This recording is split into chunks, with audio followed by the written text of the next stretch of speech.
I'd like to call this meeting of the Lammersville Unified Board of Education to order at 7 o'clock.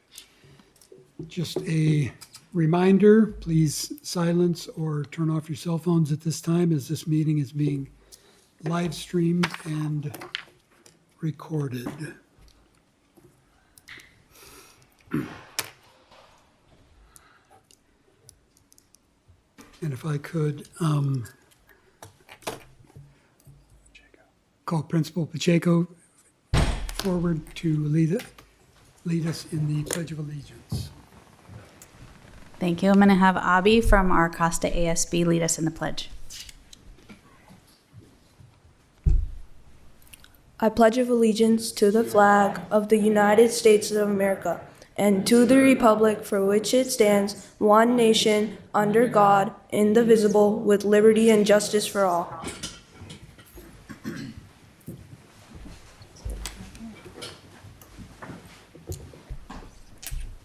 Okay. Welcome. President Pombo, thank you. Trustees, Dr. Nicholas, thank you for having us tonight.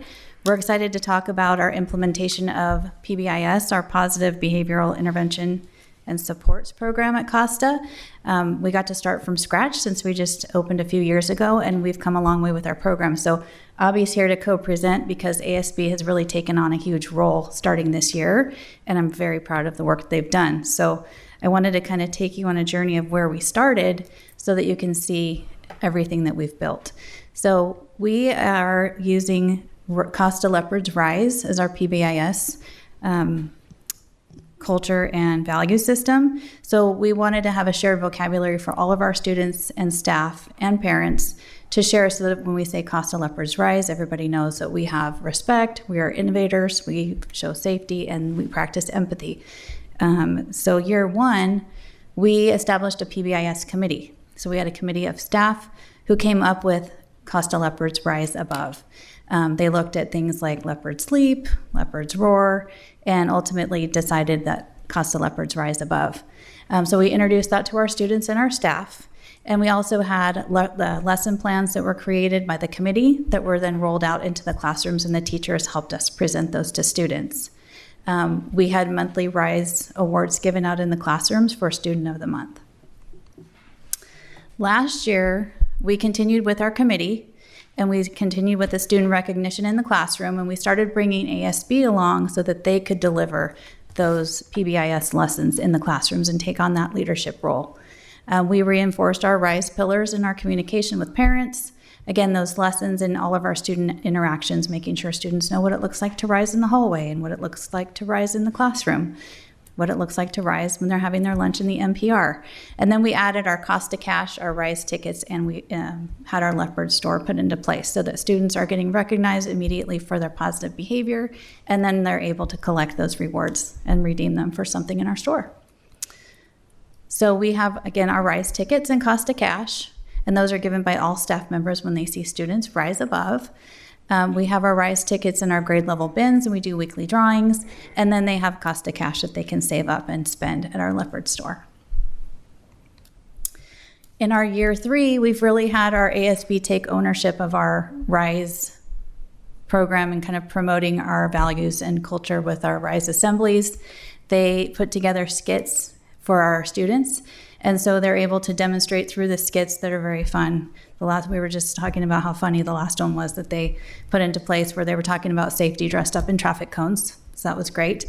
So they put those together and they act out what it looks like to rise, specific to the pillar of the month. We also went from Rise to Rise and added in more of the RISE to spread it over all the months. So we added in responsibility, integrity, self-reliance to our Rise.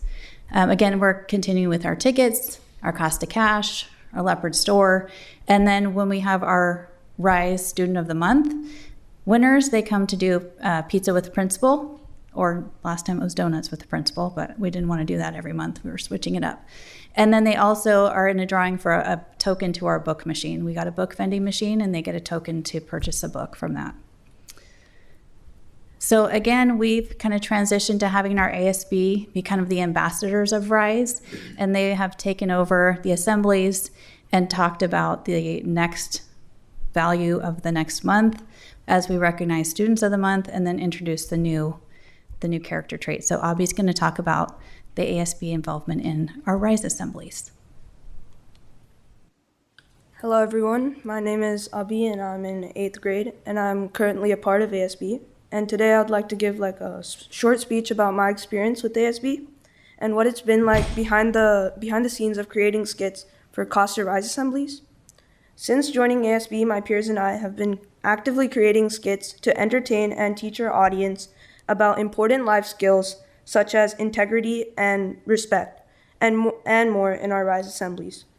We also do the acting for the skits that we have created. No matter who the audience is, we try our best, and our aim is to support our school and serve as role models for other students. As ASB members, we put in a lot of work and dedication to create entertaining scripts and support our school in any way we can. This doesn't just apply to the audience though. ASB has been an amazing learning experience for me and my peers.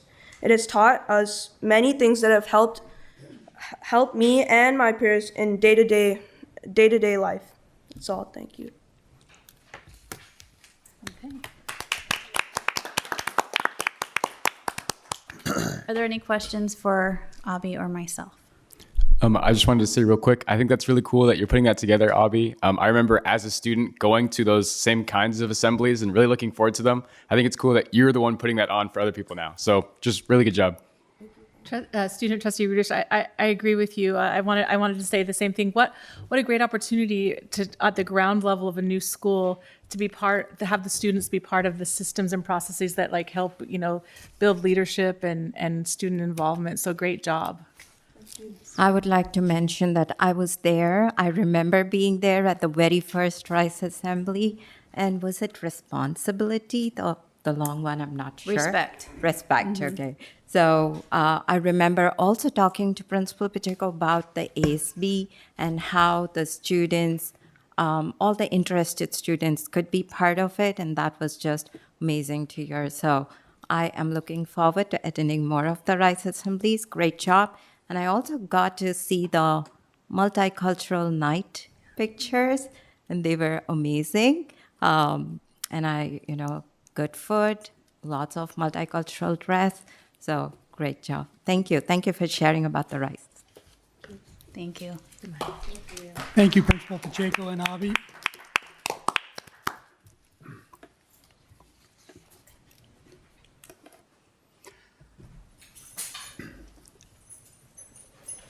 The board always likes to hear from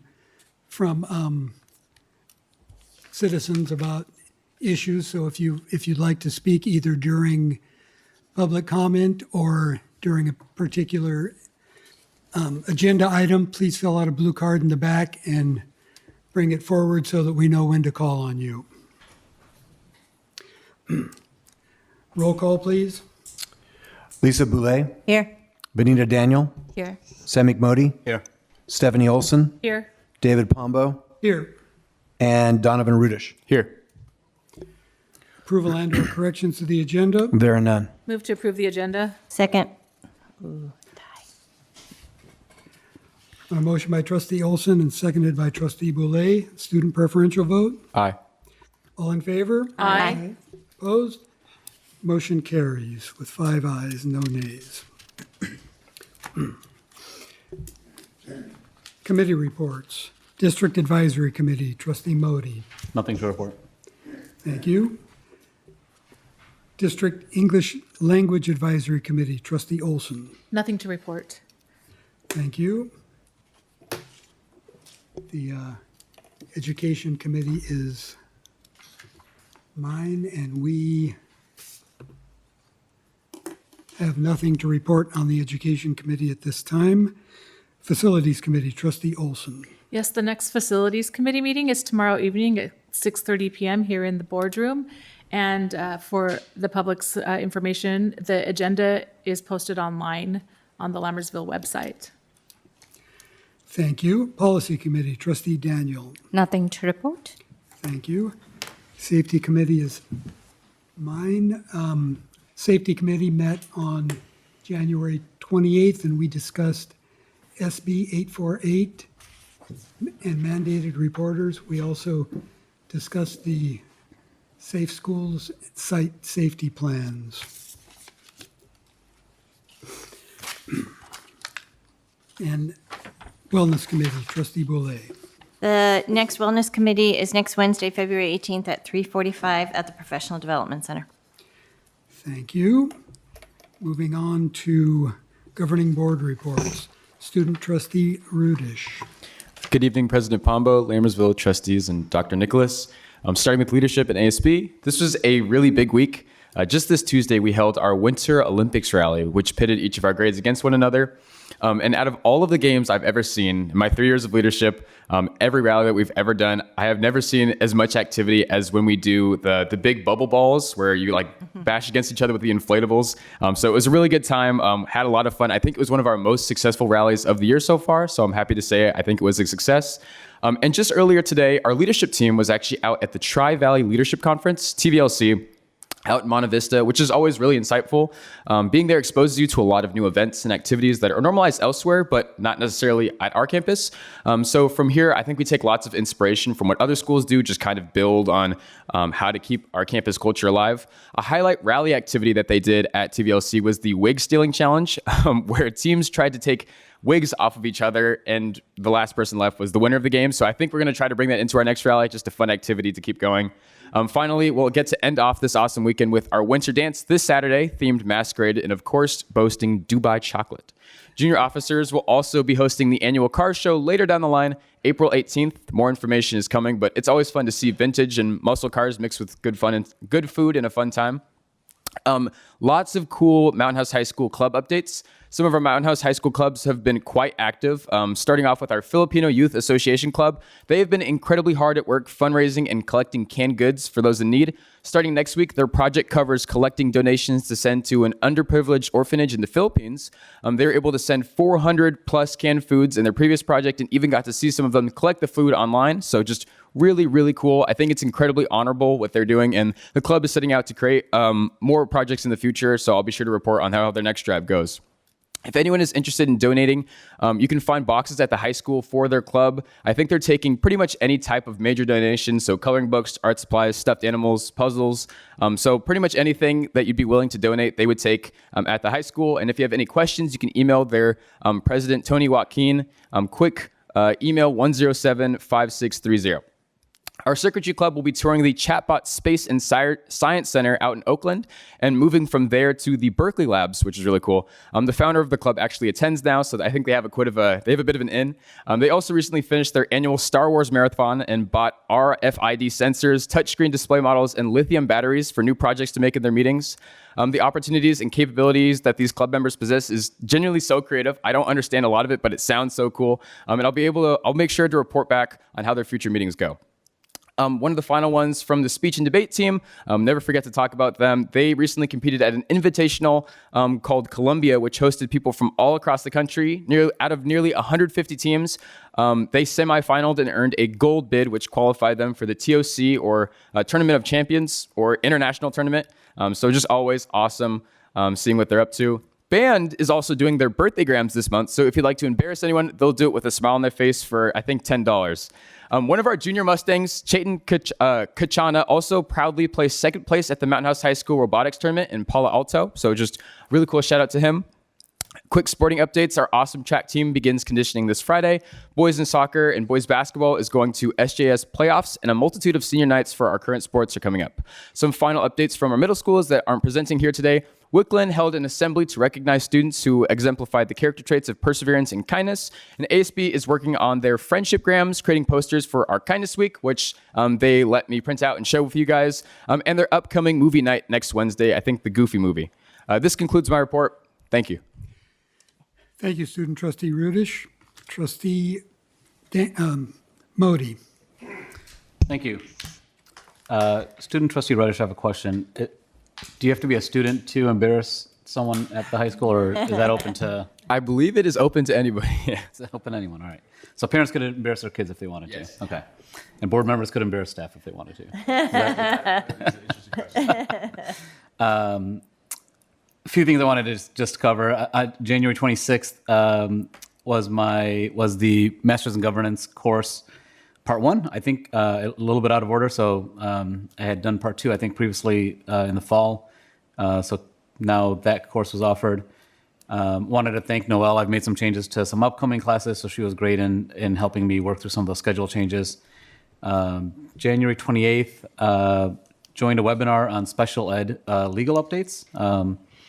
Special ed is probably one of the areas that I know the least about from a regulation standpoint and process standpoint. So it's always just to me, it's fascinating to learn about anything, but especially in areas that I know that I've got kind of a gap there. So I appreciated that. I saw that the school accountability report cards were communicated out today. I know we started doing that last year, so I want to thank staff for doing that. And I know our numbers are really positive, so it's great for the community to be able to see that. Also, we had board meeting notices go out last week, so I want to thank President Pombo after I asked him to look into that. And then, the weather's getting really nice. At least it was this week, and a lot of people are out and about, and I think we have a lot more students either walking to school or riding to school. And there was a parent that reached out to me asking, what more can the schools do around helmets and stopping kids from leaving if they don't have helmets on and so forth. So I think leveraging our partnership with the city to help encourage some of the I think there was increased, call it awareness. Hopefully enforcement's the last thing on the list, but hopefully awareness and education is emphasized over the next, few weeks, whether it's by staff or by the city. And then similarly with the daylight law, to keep crosswalks a little bit more clear so that parents and students who walk to school, we want to obviously help ensure their safety. And the last thing I wanted to touch on is, I know there's talk, at least online, around a potential, I'll call it a student, exercising their rights tomorrow, Friday, potentially walking out at the high school. I know we've had students at Tracy that walked out earlier this week, and students across the country have done it probably over the last week or so. And one of the things that I wanted to appreciate is the staff, even when nothing, at least in Mountain House, happened last week, had prepared, communicated internally, and made sure that we were ready to ensure, first and foremost, student safety. So I think when something doesn't happen, I think the community is not aware of any preparation that went towards that in case, and a lot of thought and intention is done so that students are able to exercise any rights and be safe. And also in the spirit of continuous learning, I didn't know that California protects a day a year for students to actually be politically or civically active. And so that was a learning for me. So I thought that's great. And then the last thing I'll mention is, regardless of whether you agree with the students wanting to do it or not wanting to do it, or the activity that they may be protesting, I think what's really important is these students, especially for this issue, especially in Mountain House, where we have so many immigrants and so many non-citizens that live here and their students are in our school systems, these are conversations and concerns that happen daily. And this is not just a news blip on the evening news, but it is something that affects families that are in our districts today. So I know that students are thinking about it. I applaud them for being concerned about things that could affect them and their families. And I think it's great to be in a state that protects their ability to do so. Now, I will caveat that with parental approval and permission and communication. So regardless of what students do and what side anyone may be on, I think the ability to actually have the opportunity to do that is great. And so I applaud them for that. And that concludes my report. Thank you. Thank you, Trustee Modi. Trustee Daniel. Thank you, President. On Jan 28th, I attended the 5th grade DARE graduation at Cordis Elementary School. And as always, it is a very great event to attend. And I did get to know that 60 students at Costa had won the Volunteer Service Award. So that's just amazing. And it's always great to be there. On Jan 29th, I attended the Student of Month Assembly at Bethany Elementary.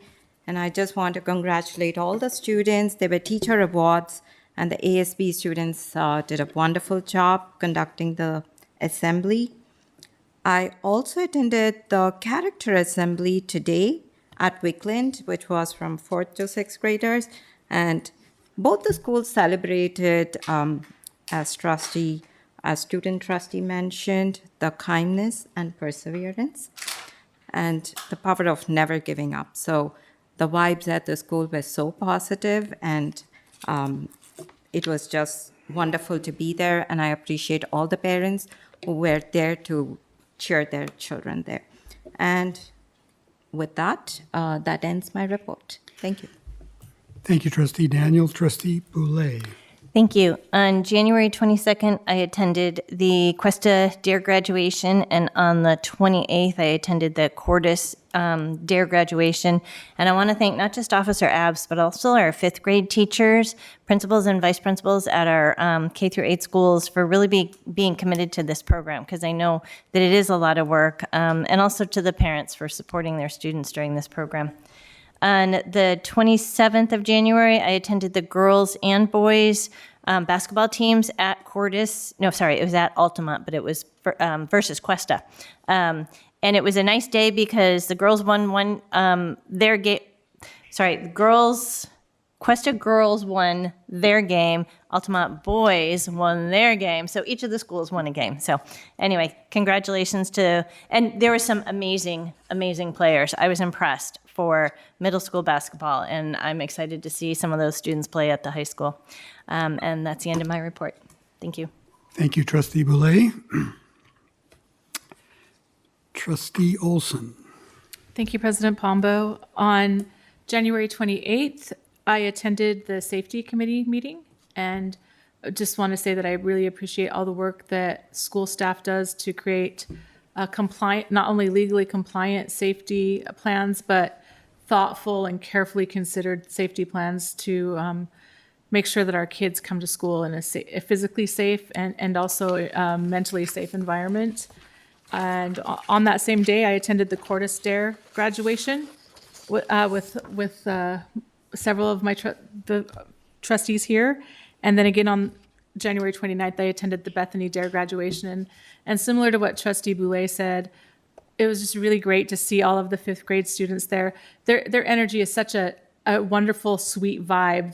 They're just such sweet kids, and they were so excited about the things they've learned. And I echo Trustee Boulay's appreciation for the teachers and the principals, Officer Abs, and all the staff that set up for those graduations, and then also the parents. It's really fun to watch the parents when their children take the oath and how proud they are of their children. So always one of my favorite things. On February 3rd and on January 27th, I was at the Superior Court of Stockton, and I got to see Mountain House varsity on the 27th and JV on the 3rd compete in the mock trial competition, the San Joaquin County mock trial competition. And the teacher does a fabulous job with these students. They are very well prepared.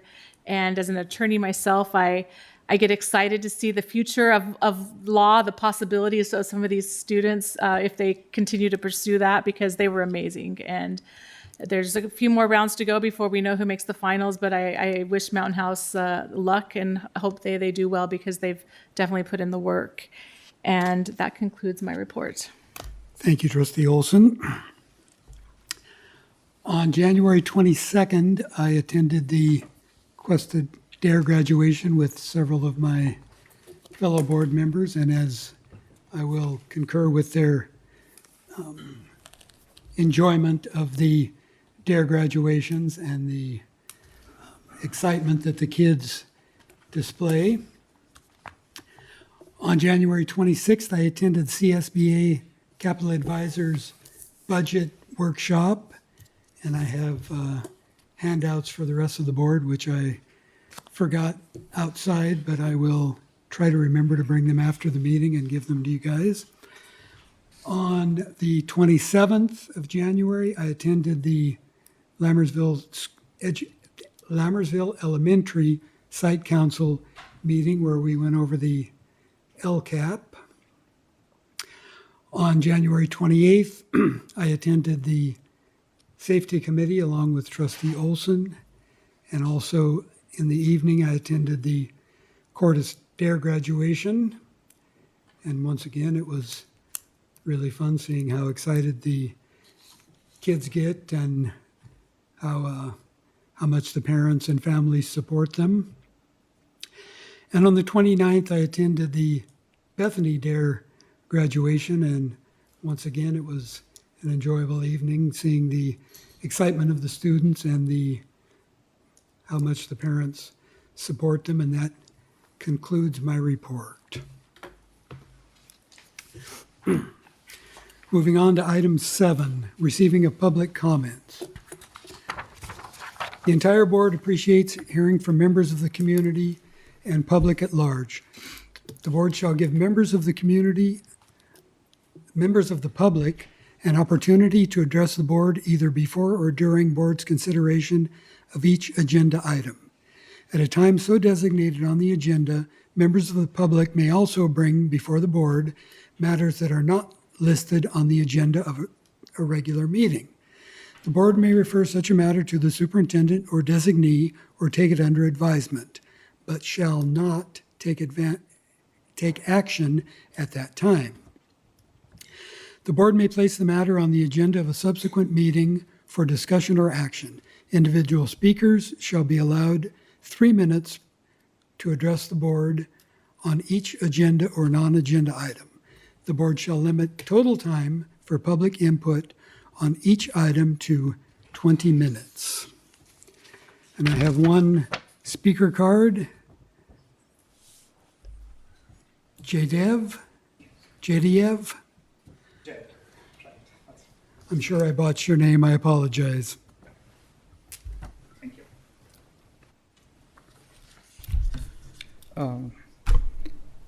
Thanks for allowing me this opportunity, President and trustees here. Good evening, ladies and gentlemen.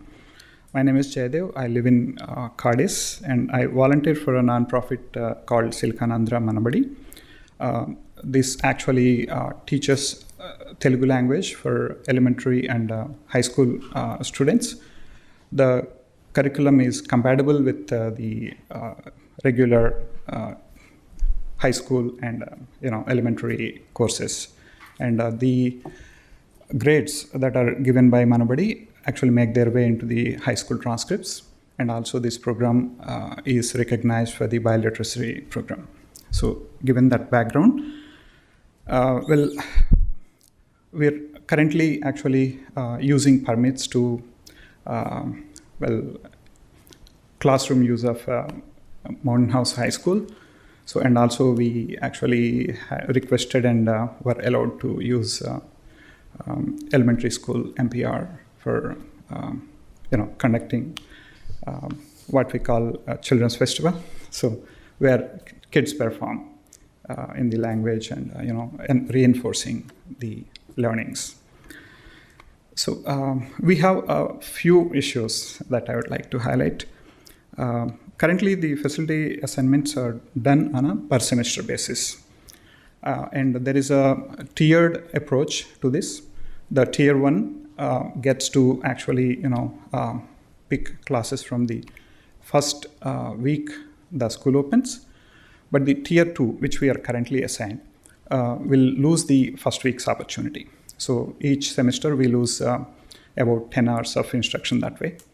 And given that actually we have pretty tight schedule because this is a competitive kind of language program, and any time lost there would actually create a pressure in terms of actually getting the kids to the final exam preparation or covering all the subject that we want to. So my request here is twofold. We have 280 kids currently actually using this program, and we are currently distributed between Mountain House High School and the Delta College because we need that capacity to accommodate about 20 classes, different classes. And the other problem that we face when we cannot use the high school premises for the classes is that we have to conduct the classes in our teachers' house or, that kind of a thing, and which is not very professional, right? So, Thank you. Your 3 minutes are unfortunately up. I would invite you to come to the Facilities Committee meeting tomorrow night at 6:30 right here. And I would ask that staff reach out to the gentleman and help him understand the answers to his questions. sure. Thank you very much. Thank you. Appreciate that. And thank you for sharing your concerns. Moving on to item 8, consent items for consideration.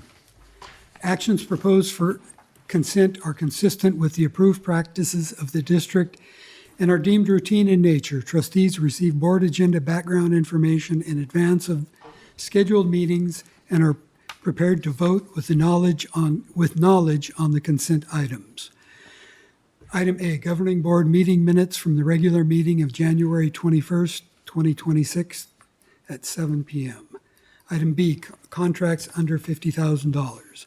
Item C, ratification of certificated and classified personnel actions. Item D, updated 2025-2026 fundraisers. Item E, ratification of the 2025-2026 inter and intra-district transfer requests.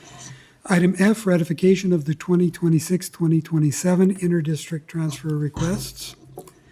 Item G, ratification of budget revision for December 2025. Item H, ratification of school-sponsored overnight trips. And item I, declaration of surplus materials. Are there any items that any board member would like to discuss or remove for separate consideration? Move to You can have it this time. move to approve the consent items for consideration. I'll second. On a motion by trustee Modi and seconded by trustee Boulay, student preferential vote. Aye. All in favor? Aye. Opposed? Motion carries with 5 ayes. Item 9, district administrative, Thank you, President Pombo. We'd like to welcome the following new hires to the Lammersville family. Gomathi Navina, Arun Kumar Jitha, Niru Jain, Mira Nada Kumar, and Swathi Parsi. The first 3 names I forgot to read their position are hired as ELOP instructional aides, and Swathi Parsi is hired as a noon duty supervisor. Welcome to the Lammersville family. Sorry about that. I got on a roll and forgot about that part. Now, item 9, district administrative reports, superintendent's report. Yes, just a couple of quick items. We'd like to congratulate the business office. We have our regular letter from the San Joaquin County Office of Ed for positive certification of our budget, which means that we can pay our bills in this year and the 2 out years. This is always the case with our budget team, but we want to thank Assistant Superintendent Grijalva and Director Kaiser and their team for such a good job that they do for us. And secondly, we're going to try to come up with a way to say thank you to this group. We had a competitive team go back east to Boston a little more than a week ago to compete in the Science Olympiad at the Massachusetts Institute of Technology, or MIT. They chose the perfect weekend to do that. And the largest storm in the history of storms hit, and they had an extended stay. The chaperones had to navigate multiple canceled flights, in and out of hotel rooms, getting their checked-in baggage back. And when they came back, I was able to speak to one of our staff members who's one of the coaches, and she had a pleasant smile on her face, and they worked really hard for us. So the kids performed very well in a national competition, scoring. And there's a multiple events, and I don't have the list, but they ranked in the 12th to 18th ranking in a range of different categories nationally. That's very impressive. But secondarily, they made it home safely, and we were happy to hear that. So we want to thank all the chaperones and all the kids for their patience in learning about Boston. Can I also add not just the chaperones, but the chaperones, yes, because they were not anticipating any of this, but also our district staff for making the arrangements as they kind of got stuck over the days and working hard to do that, because with 15 kids, 3 chaperones, it's hard to get flights. It's not easy. You can't really do it online in one fell swoop. So thank you to everybody who worked so hard for that team. And I think part of their thanks was that they got to extend their vacation, right? Yeah, absolutely. Absolutely. Yeah, Boston in a storm is great. And At least they got to see some snow, some real snow and weather. Right? They got to experience it for these California boys and girls. That's a great point, Trustee Modi. And that is my report. Thank you. Item B, District Maintenance and Operations Report. Good evening. Thanks for having me. First up, operations report. Civic permits going well, and they have one opening. Aria Cano resigned her position as operating supervisor. We wish her good luck in our next adventure. Maintenance report. The pool's been pretty good. The autofill valve is acting up again. Instead of overfilling the pool, now it's underfilling the pool. It was about 6 inches under, so we're having to manually go in and add water till that part is fixed. The vacuum was fixed, brought back yesterday. The chemicals were low. Alkalinity was low, so I added 300 and something pounds of baking soda to the pool last week. The calcium was a little bit low. I added 100 pounds of calcium chloride to the pool last week. Temperature's good. The heater and the solar are working well. The weather has been moderate lately, which has really helped our HVAC calls. We're only down to a handful of calls around the whole district, which is great. Grounds, we're getting ready for spring sports. It looks like the high school's gonna have 3 baseball teams, so they're gonna use the high school, Cordis, and Bethany baseball fields. And then softball is gonna use the high school and then Cordis softball field. Plus we have track, plus we have tennis, plus we have swimming coming up. And then to top things off, K-8 soccer is starting next week. So we have to go around and paint all the fields and all the K-8 schools and get that done. I think tryouts start next week for that. On Monday, I have my facilities meeting at the high school with the nuns. Our next meeting is in 2 weeks. On Friday, the 23rd of January, Keenan was in the district performing their annual hazard materials inventory. Luckily, this year, they only had to do the high school, so we were able to knock out 1 day, so that's good news for me. They will be here next Wednesday to conduct their annual property and liability inspections. I haven't looked at the letter yet to see if they're doing the high school or all the schools, but that will take me at least a day, if not more. The new classes at the high school, we finally got the heater issue fixed in the labs. That took quite a while, but it's fixed now. Everyone's happy, nice and toasty. The irrigation controllers at our high school are in. They're programmed, ready to go, ready to rock and roll, and ready to turn them on when spring rolls around.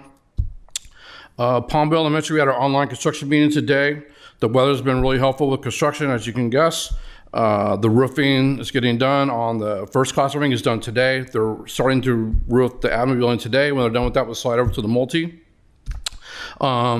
They have all the curbs formed up for the parking lot, and said today they're going to start with on the perimeter fencing next week. So that's really good news. If you haven't been by there, I encourage you to go out there, take a bike ride or walk, go check it out. It's making a lot of good progress. The Casa field, the area that we seeded, we saw the fence up. I'm going to take it down next week or so that they could use it for K-8 soccer if they want to. And as a reminder, we're still going to redo the cricket part of the field in May and June. The kitty yard equipment in Wickman, still working on equipment and budget. Hope to get that to the board as soon as possible. Installation is going to be this summer. The raised crosswalk at Lammersville, I received confirmation from the Public Works Department. They're going to do that work over our fall break, so not to interfere with school that much. They're going to also add some speed humps up and down Von Sauce in different areas. So the new scoreboard for Lammersville was ordered. I expect that by the end of this month, and we'll put it up when it gets here. They'll still plan on doing the field of Lammersville this spring or summer, probably May and June range like that. We want to move the backstop to from where it is to the west side behind room 13, 4P13. So that's one of our summer projects. And then the latest thing that's coming up is the kindergarten playground at Altamont is becoming an issue. The trees from the adjoining park, the poplar trees everybody loves here in Mountain House, the roots are coming under the fence, under the planter bed, and are making bulges in the pouring place, creating trip hazards. So I'm meeting with the vendor next week to talk about solutions. Thor and I walked it last week. Probably gonna have to cut out the sections that are raised and dig down and try and get the roots out as best we can, and then redo the whole area. Looking like we might do something like we did at Bethany with the artificial turf over the pouring place. That might be one possible solution. And that's it for me. We currently have no openings. Director LeGrand, when you say paint the soccer fields, will you be using our little robot, also known as Yeah, Jimmy? sorry. Okay. Jimmy's still working here. Jim at Dim-E is still here doing Okay. his thing. All right. Yeah. So when you say paint, you're going to supervise Jimmy as Well, Jimmy needs direction. He's a child, so he gets a little distracted, and sometimes his lines get off a little bit, so he needs some direction Okay. once in a while. We have a little iPad we use with it. But yeah, you got to correct him once in a while. He gets things get a little misguided sometimes. But yeah, he's not autonomous yet. So okay. thank you. Thank you. Thank you. Moving on to item C, food services report. So before Bernie starts her presentation, I want to point out, because I near and dear to my heart, my sister is a food service director at a local school district. I like to speak to that. We have one of the best food service directors around. It's a very, very difficult job. And then we grow every year, so it's even more difficult in an era where they've asked us to feed the world. And so it's important that we point out Bernie's good work. It kind of feeding thousands of kids is a difficult task, and it kind of gets missed. So well done.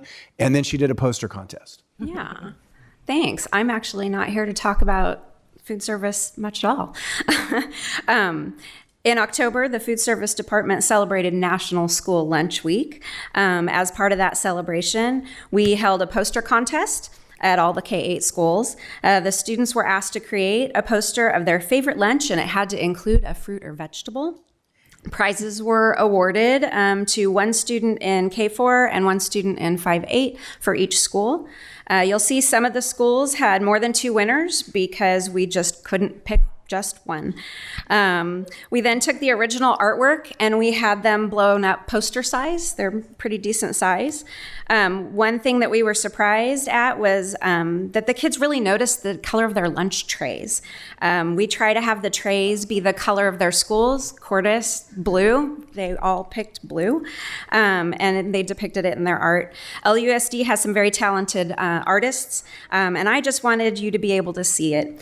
If you want to take a closer look at any of these, they'll be displayed outside of each kitchen, and we'd love to have you come for a visit. So I think that's the last one. Yeah, they're pretty talented kids. Those are good. Yeah, thank you. You're welcome.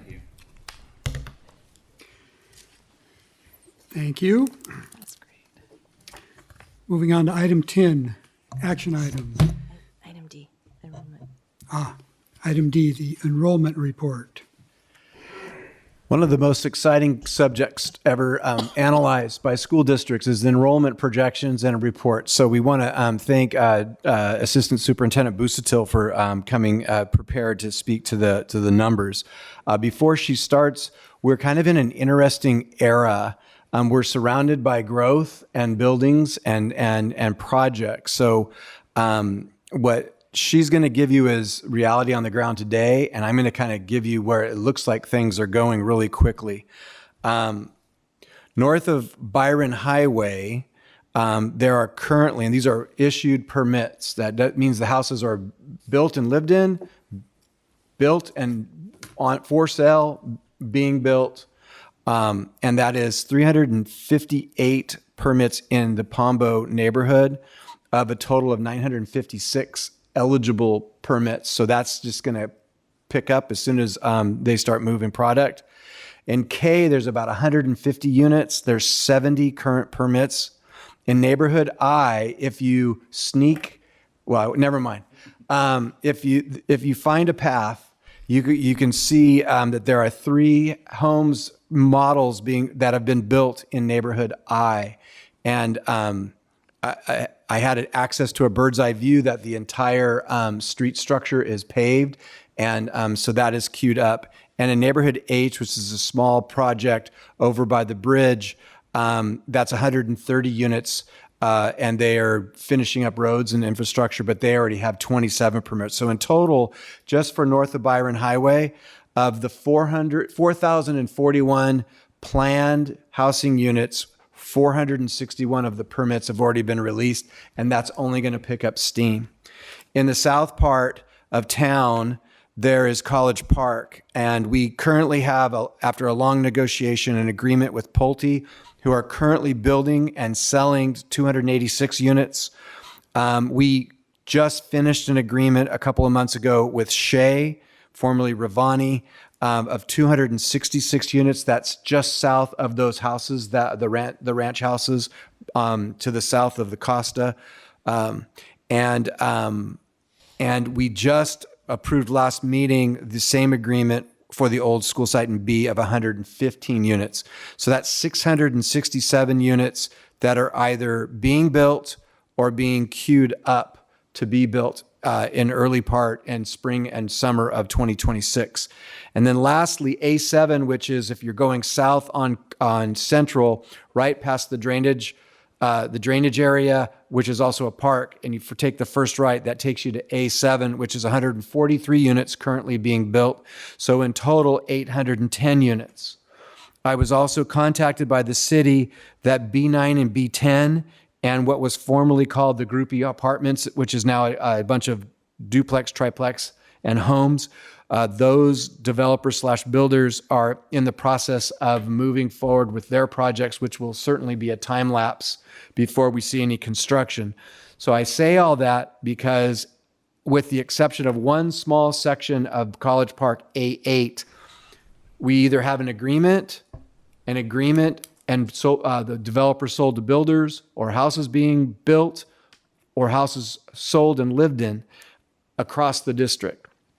With that said, we were talking, this is my way of explaining it. It feels like there's about to be one of those flash floods in a desert, and right now we're seeing a trickle, knowing that there's going to be a roar coming. We just don't know when. So that's a projection of what we're looking at. But Irene's going to tell you where we're at specifically today. All right, so good evening, President Pombo, trustees, Dr. Nicholas. Thank you for having me here tonight to give a little bit of a mid-year enrollment review. So I wanted to provide some 5-year snapshot of our data.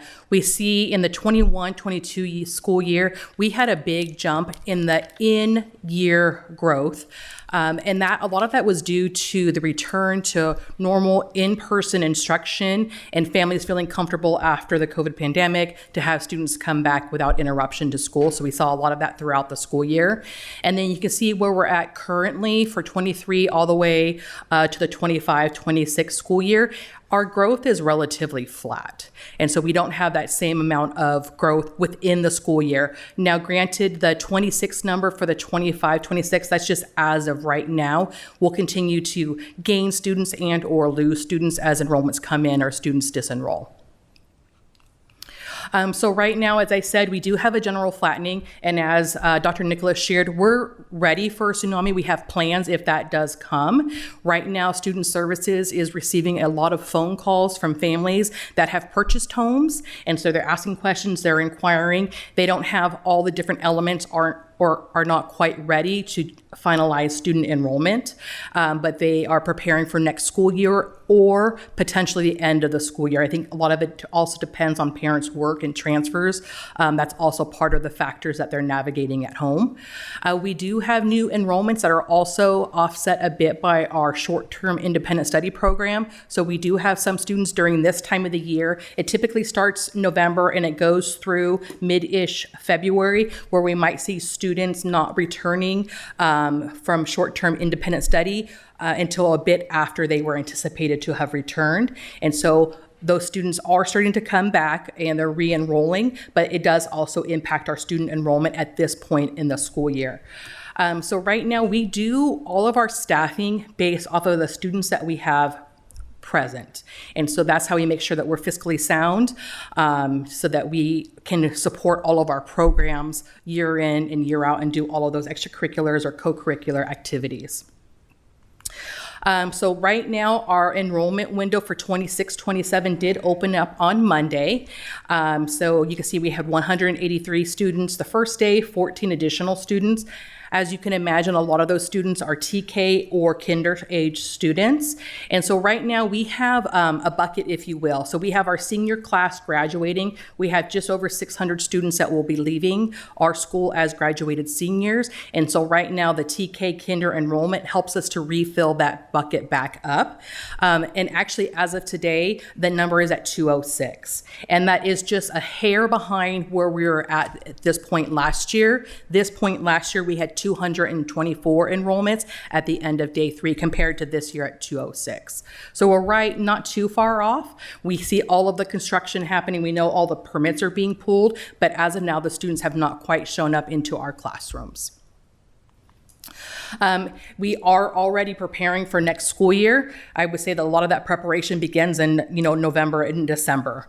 So with a new school opening, we have Pombo Elementary School that we are preparing for. And so with that will be a principal, an office supervisor, a custodian, and as of now, a 0.5 LCT to provide the curriculum distribution support as well as the library time and things like that. We also have started the preliminary parts of our one-stop staffing meetings, and that's where all of the student population enrollment spreadsheets get rolled over for next year.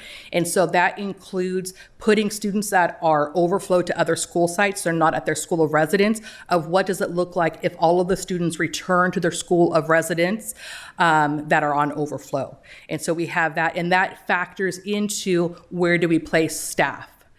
So we might have a school where they have 5 fifth grades, but next year, because they had so many students in that grade level that were overflowed, they wouldn't necessarily need 5 fifth grades next year. And so we can change staffing within a school site as well as staffing across school sites as well, based off of where are the students enrolled and what are the staffing needs by school site, by grade level.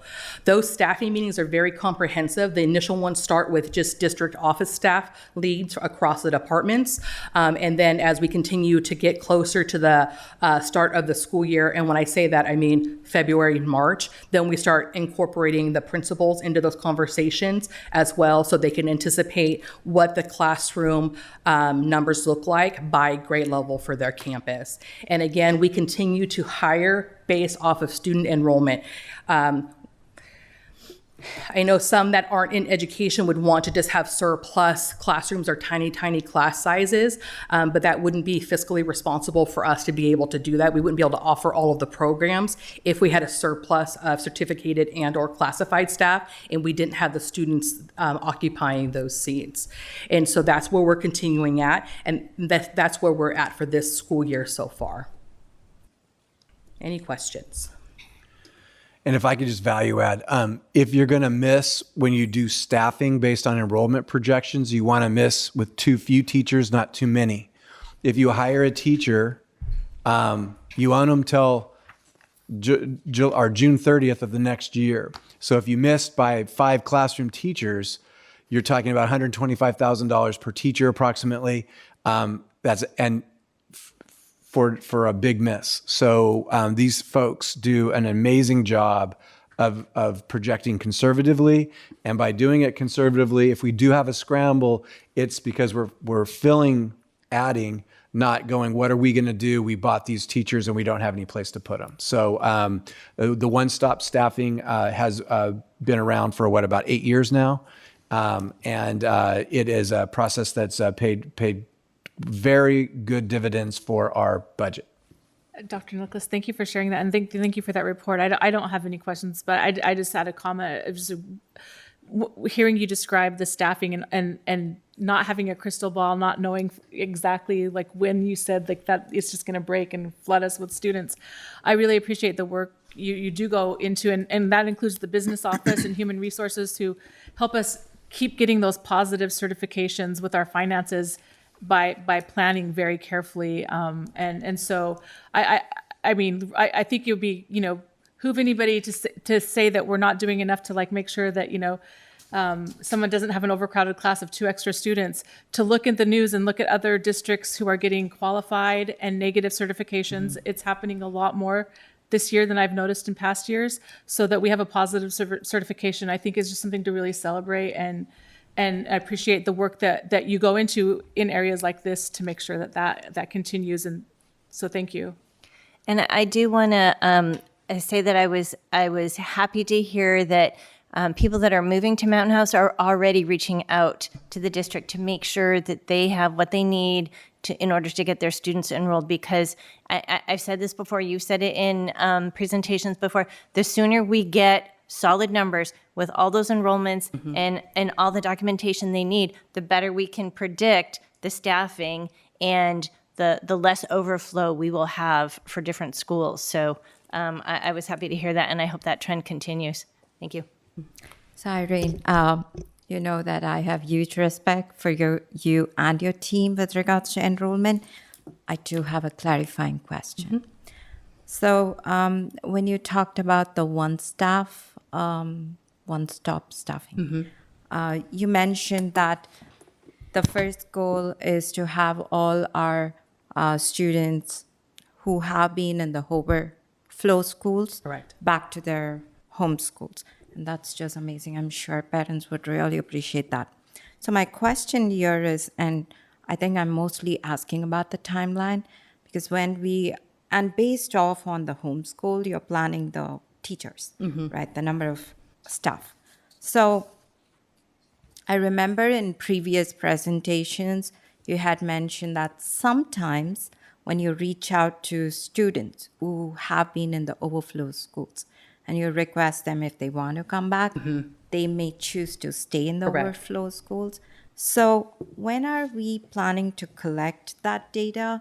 So that would probably help you better with the staffing. Do we have a deadline? Some of those communications are already going out. So for example, the communication was mocked up for preparation to go out later this week for anyone that is on an IDA from outside of our districts.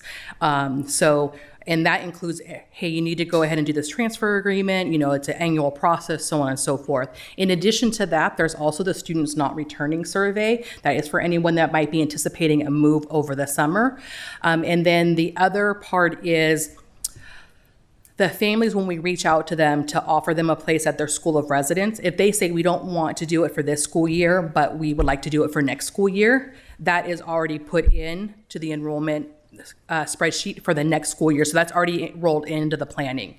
And so that's where we're at, because once a student does a transfer for within our district, that is good for the duration of the student's academic career with us. They don't have to redo it. What they would do is if they don't want that anymore, they would have to revoke and then ask to return to their school of residence. So those are known entities for all of those students. Great, thank you. Thank you for the presentation. I'm going to start by asking a question to what you just said. I would assume that that's a known entity until they change their mind when the next year comes. Fair, right? So yes. I think there's probably a lot of back and forth with people in the community. There's probably also a lot of surveys that you send out, but that probably don't get filled in, right? I mean, unless they really have a strong incentive to tell you that they're not coming back next year, they might be people who... It's improved a lot over the past year. So for example, every year for the first 5 days of school, we're doing what's referred to as a student in seat count. And so this year, our student in seat count, we only dropped 75 students after day 5. So that is a much smaller number than we've had in years past. And that's because of all the pre-work going in, starting in the spring, going through of like, are you not returning? School sites are following up. We're following up student services if they have any type of transfer. So a lot of that, we're trying to get that number as honed in as possible. That's great. I was only commenting to say that I think as much planning as your team probably can do and does do, there's always going to be that element of we just didn't know, right? And that's going to add to the complexity that your team deals with in placing both students and staff at these sites. but also then will lead inevitably to some frustrations to some community members and parents and students who might not have gotten what they exactly wanted. So I wanted to commend you guys for being able to navigate through a pretty complex set of rules and scenarios that come up, as the year goes on. Dr. Nicholas, I think before I was a board member, there was a board meeting that I came to, and I commented, I don't know how many years ago this was, but I remember commenting on the fact that not only do you have the responsibility for the school district from a academic and social and all the things that normally are considered part of a school district, but over the last decade at least, has included being a construction manager and negotiator with really old covenants and documents and really complex set of, I've tried to read into some of this stuff and I can't get there. And so I wanted to thank you again, and this is probably, I don't know how many years later, and just reinforce the fact that you've, on top of all the normal superintendent type responsibilities that you've got, this is something that most school districts don't have to deal with right across the country. And you've done a great job in protecting the district, making sure that we are as future-proofed as we can. And I know the community always wants some other answer, or and I'll get to that in a second.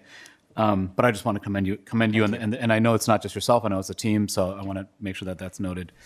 I do have a question, right? So one of the things that constantly gets talked about is the high school overcrowding. So when we hear numbers like 4,000 more homes are coming, and we've got 10% of them, I believe, either built or permitted, the next comment is going to be, okay, well, we're going to build K through 8 schools, and that takes care of that population, but we've got a single high school. And can you just talk through a little bit of the process and the thought process? I know we've got additional land now that we might, potentially have space to build upon. Can you just talk through a little bit of the thought process of where we are with what we know today, knowing that things can change?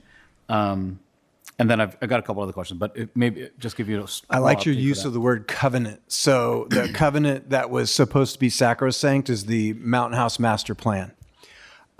Except for they changed it when they went from 2 mid-sized high schools to 1 big high school. But they didn't change the land. So we have been, that's 1.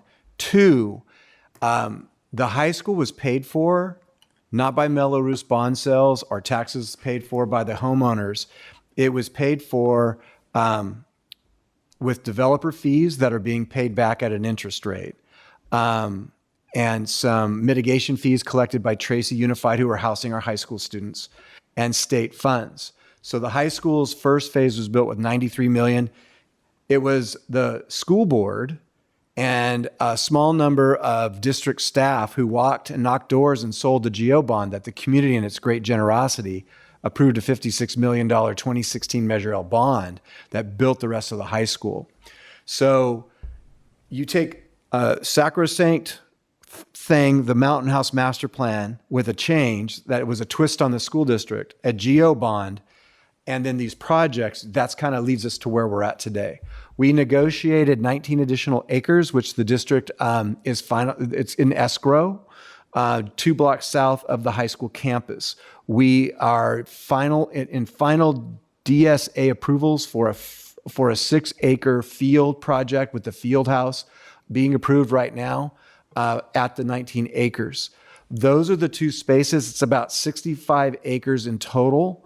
And then when you add the fields that we creatively put in at the park in Cordes, the JV baseball field on the Cordes campus, and now what is the freshman girls field on the Cordes campus, we've expanded that space as much as possible.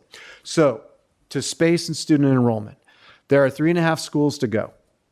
And the Mountain House Master Plan was very accurate on K-8 school projection numbers. The developers were wrong on their high school projection. We just added 15 additional classroom spaces, and we added 8 portables a couple of years ago. Those 8 portables protect the 7-period day, so I don't have to make a recommendation to this board to say, we can create a lot more space by cutting the 7-period day and taking from 70% of the student body 1 additional period. So I think this board has made a lot of wise decisions about protecting academic programs, and we are figuring it out as we go, but we're not doing it cluelessly, right? We can see where the fight is, and we go and do the fight, but the fight's quiet. So what we'll have to decide here probably in the next 3 years is, are the numbers coming into the high school from the second half of Costa, J school, I school, K school? Is that going to come to a point where the new facilities that we just built and added are not going to be enough? I would predict the answer is going to be yes. But J is going slowly in one sense. I is projected 2930 and K is projected into the mid 30s. So there's a window of time to watch and see how that turns out. And so we don't have to rush. So what I would say to people in the community that are concerned about it, we were given a bad deck of cards or a bad hand of cards. We turned it into a winning hand, but we know that we're going to have to come up with another winning hand. We just don't know what the numbers are going to be. Right now, what we can project is that the high school could grow up to, we were saying about a year and a half ago, 2,900. But there are scenarios if everything builds out and goes full blown that it would get above 3,000 students. All we can do is go with the information we have today, and that's about as accurate as I can be. Did that answer your question? Yes, I think that's super helpful. And I think it's worth emphasizing it's with what we know today, right? And things can always change, but I think we're making decisions and plans based on what's in the current version of the master plan that's out there today. So thank you for that. I do want to ask, one thing you mentioned around enrollment numbers, do we track specifically students by neighborhood, even if that school isn't built? So for example, if there's a home that's in I, are we tracking neighborhood I? These are the students that have come out and kind of coming up with our own Yes. validation against the projection numbers? Okay, that's great. And then a clarifying question on the short-term independent study. Is there like I don't know the rules, so I'm curious. Is there a number of days that you have to come back? I know this happens a lot during vacation times, and then they get dropped. Is that accurate? Correct. That was from a presentation a couple years ago now, Okay. To where we had increased the number of short-term independent study days to 14. And then if the students haven't returned and there's not a reason why they were unable to return that is verified by site staff, then we can go ahead and disenroll the student. Correct. Mhm. Got it. Okay. Thank you very much. I appreciate it. Further questions or comments by the board? Thank you. Thank you. Thank you very much.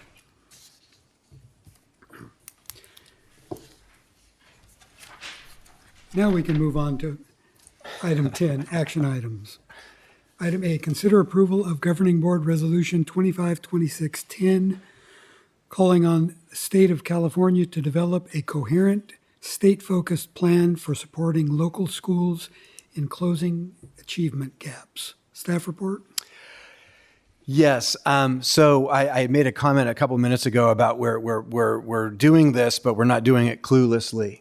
The state, at times, in its well-intended efforts to give us as many rules as possible to follow, and mandates and funding expectations, have overcomplicated the process of public education, and it's been a series of years. Governor Brown in 2012 came out with a new funding formula with a new plan called the LCAP, Local Control Accountability Plan.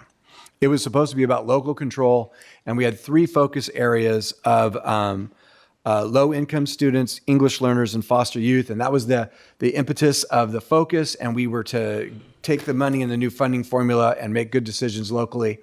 Over time, I would say, within 6 months, that started to fall apart, and now we are literally 12 years later, and it's this weird hodgepodge of all kinds of mandates, initiatives, using the LCAP as a leverage just to force districts to comply.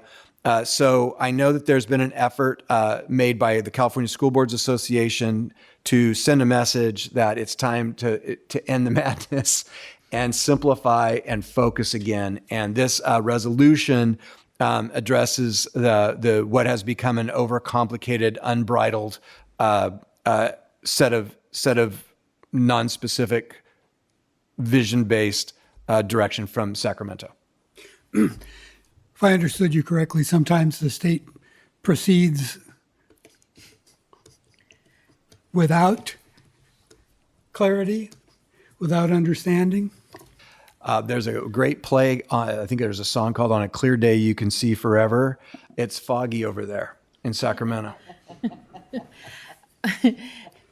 It's kind of like they should be a little bit more like the tortoise and not the hare in some of their decisions. I attended one of the sessions at the CSBA Annual Education Conference that was put on by Billy Vernon, who is the CEO of CSBA, and he kind of referenced this and how for too long the state has kind of sat in this role of an overseer, like you didn't comply, you're going to be, demerits, and his position was that we need to ask the state how they are accountable in serving schools and helping schools achieve this closure of the achievement gap. And so I really appreciate the work they're doing, and I appreciate this resolution being on the agenda tonight as well, because I do think that there's a better way to go, and that it would really be nice if that LCAP and our funding really was locally controlled, because we are unique compared to most of the districts in this state. So it would be nice if there was a way to recognize that. Further questions or comments by the board? Move to approve governing board resolution. Sorry, my microphone was off. Move to approve governing board resolution 25-26-10, calling on the state of California to develop a coherent state-focused plan for supporting local schools in closing achievement gaps. Second. On a motion by trustee Boulay and seconded by trustee Olson, student preferential vote. Aye. All in favor? Aye. Opposed? Roll call, please. Trustee Boulay, Aye. Trustee Daniel, Aye. Trustee Modi, Aye. Trustee Olson, Aye. President Pombo. Aye. Motion is approved. 5 ayes, no nays. Item 11, information and discussion items, high school graduation and K-8 promotion dates. So we have the dates to share with the board and to do the divvying up process of who wants to attend where we go. I asked for a copy, and they made a Thor-sized copy and a Kirk-sized copy. So I will pass this down if you want to take a gander at it. But the K-8 nights are on May 27th and May 28th. The schools that will be hosting a K-8, or I'm sorry, an 8th grade promotion on the 27th will be Cordis, Hanson, Lammersville, and Wickland. And on the 28th, Altamont, Bethany, Costa, and Cuesta. Knowing that the Lammersville promotion ceremony with 25 kids is always the longest, we wanted to know if the board wanted to divvy up those dates tonight. The high school graduation is the 29th at 6 p.m. at the high school stadium. I would like to, oh, sorry, go ahead. And in case you're not aware, the high school graduation is not optional for board members. Unless it's 117. No, it was not optional when it was 117. I would like to attend the Cuesta on the 28th, and on the 27th, I think I attended Lammersville last year, which was wonderful. So if I could attend Cordes this year, that would be great. I would like to attend the Hanson on the 27th and Cuesta on the 28th. Can I ask a question? I thought you were saying it in jest, but maybe not. Why is the Lammersville one longer scheduled? Oh, that's a long-standing comedy. They do it, as all things Lammersville, they do it their own way. And sometimes it lasts an hour and sometimes it doesn't. But there was one that went on for 90 minutes. And so the principal at the time, who's now the principal at Wickland, has been teased for many years for losing control of the timing of it. But it does have its own style and shtick. Got it. Okay. I would comment the Bethany one, I think last year was probably longer than an hour as well. But, I went to, I think, Hanson and Bethany last year. So part of that reasoning was if we're elected by district to go to schools in the district, I don't know if that's necessarily a value or not. So I'm happy to go to Lammersville or Wickland on the 27th. I'll pick Wickland if that's okay. And then 28th, I have not, I can do Cuesta. Did someone already call? I did. Oh, you did? There's Sorry. 3 for Cuesta now. But- I'm sorry. We have 2. Okay, that's Altamont. It doesn't matter to me. Well, But there's Costa. there I can go are, to Costa too. It doesn't matter. there are 4 schools each night, 5 board 5 of us, members, yeah. so we can double up Yeah, that's fine. if we choose Well, to. I didn't write down what you guys all said, so that's my bad. So I'll go to Costa on Thursday. And what did you pick for, did you pick Wickland? He picked Lammersville. Okay. Wickland. Oh, you Oh, you- Wickland. Wickland, sorry. Okay. So just for clarity's sake, Wickland on the 27th and Costa on the 28th. Yes. Got it. Okay, then I'll do Lammersville on the 27th, and I'll do Altamont on the 28th.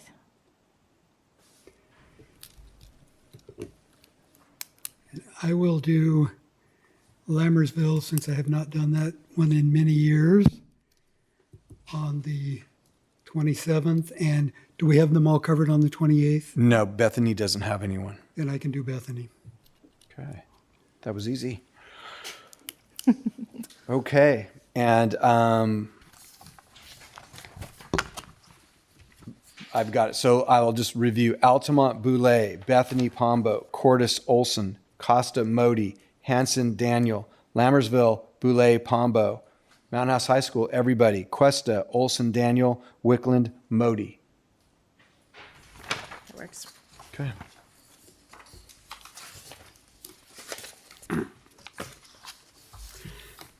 And maybe you can send out a text or email or something with that information for us old people that forget stuff. Item 12, calendar. Thursday, February 5th is the Facilities Committee meeting at 6:30 here in the boardroom.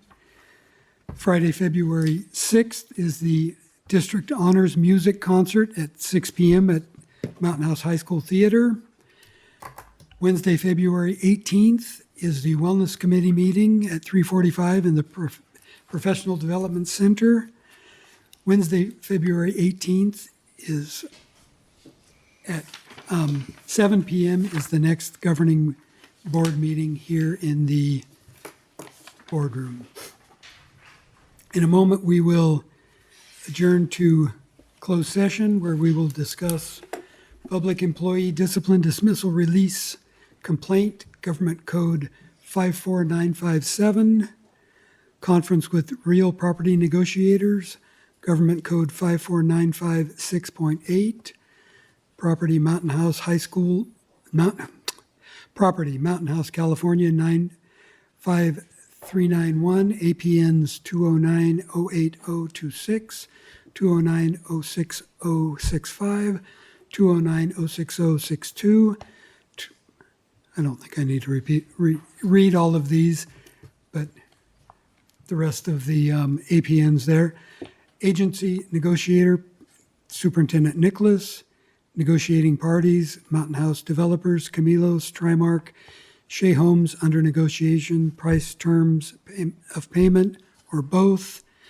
Item C, conference with legal counsel, anticipated litigation, significant exposure to litigation pursuant to paragraph 2 or 3, subdivision D of section 54956.9, one case. I will entertain a motion. So moved. And I'll second. On a motion by trustee Modi and seconded by trustee Olson, student preferential vote. Aye. All in favor? Aye. We are now adjourned to closed session. Thank you all for coming this evening. Thank you.